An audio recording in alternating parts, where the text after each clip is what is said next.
suppose that the kind of fundamental thing that Buddhism says, or one of the fundamental things that Buddhism says, is that there's a kind of mistake. There's a basic mistake that we make, a kind of mistake of how we interpret what's going on in life, what's going on in experience. Yeah? So awareness, we've got this awareness going on a lot of the time, and this awareness or this experience that's going on a lot of the time seems to sort of have an aspect of knowing something or experiencing something or being aware of something, and an aspect of something that's known, something that's experienced, yeah? So there's this sort of knower and known side to things, yeah? Or experiencer and experienced side to things. That's how our experience seems to sort of come, seems to be sort of structured, as it were, yeah?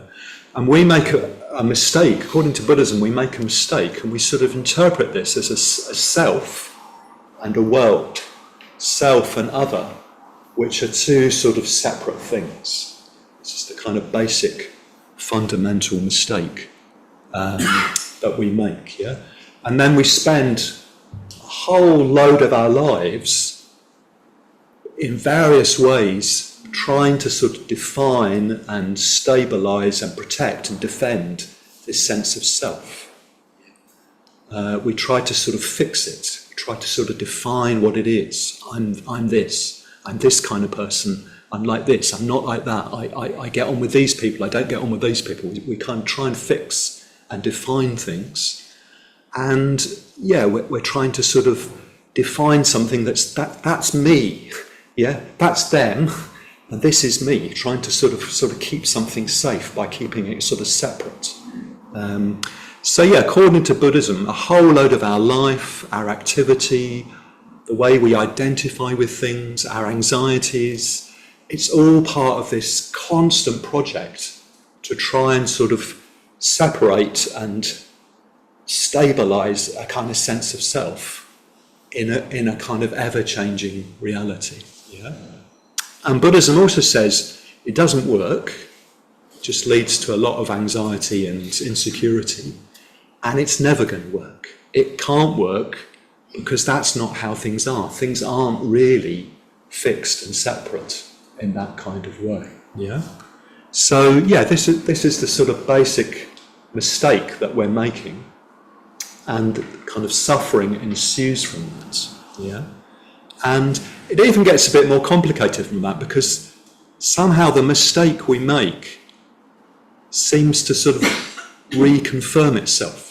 You know, so for example, if I've got into the habit of being anxious in order to try and sort of get to a point where I feel safe and secure, and I'm always anxious, always trying to get to this ever-receding point of security, that anxiety, you know, creates a kind of tightness and a tension which feels like a self. Do you see what I mean? It feels like the thing, it becomes sort of self-perpetuating. It kind of seems to confirm the delusion, and so it kind of gets stronger, and so we kind of carry on going around in circles, trying to sort of do something which we're never going to be able to do. Yeah? So that's the basic problem, that's the basic kind of dilemma from the Buddhist point of view. And Buddhism says that's a tragedy, because if we stop doing that, life would be so much bigger, it would be so much freer, it would be so much more beautiful. Yeah? So it's a sort of tragic mistake. It's an understandable mistake, it's very understandable because of what I said about how experience seems to sort of present itself to us. It's sort of understandable, but tragic at the same time. Yeah?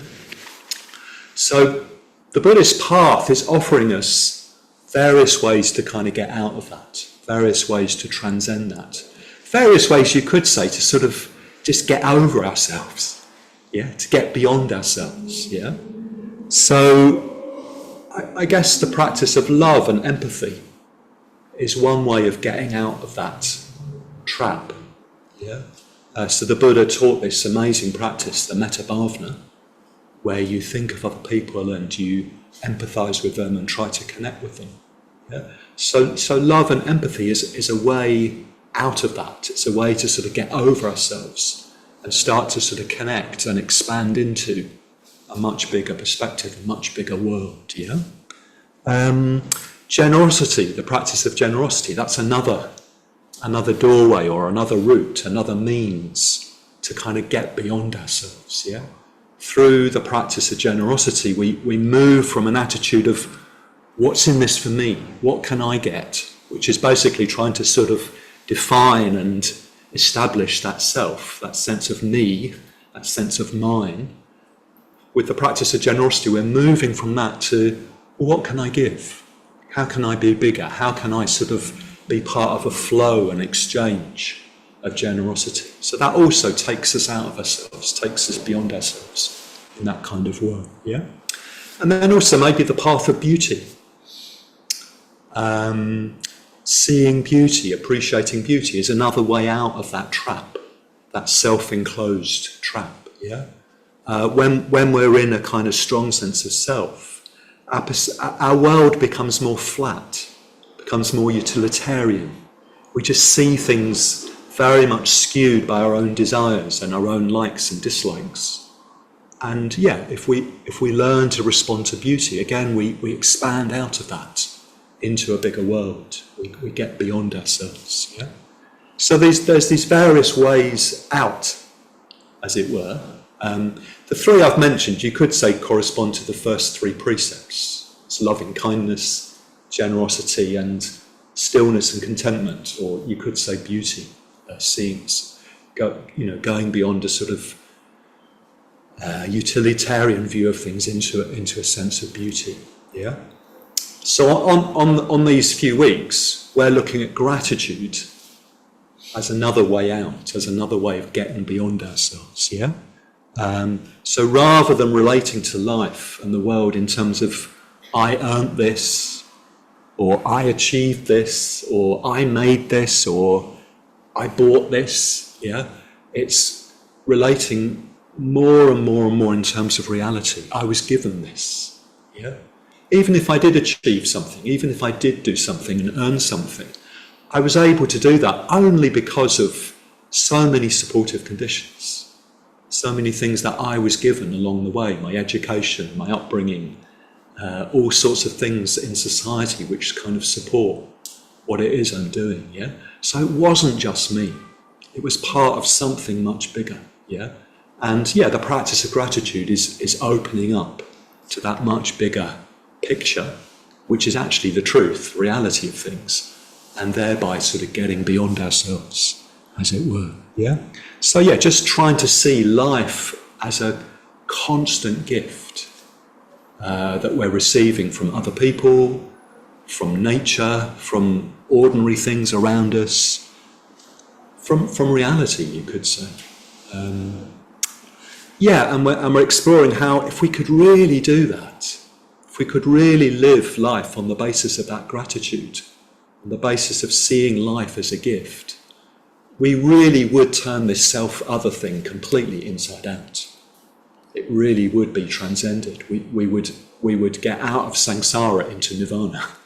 We would experience life in a completely fundamentally different kind of way.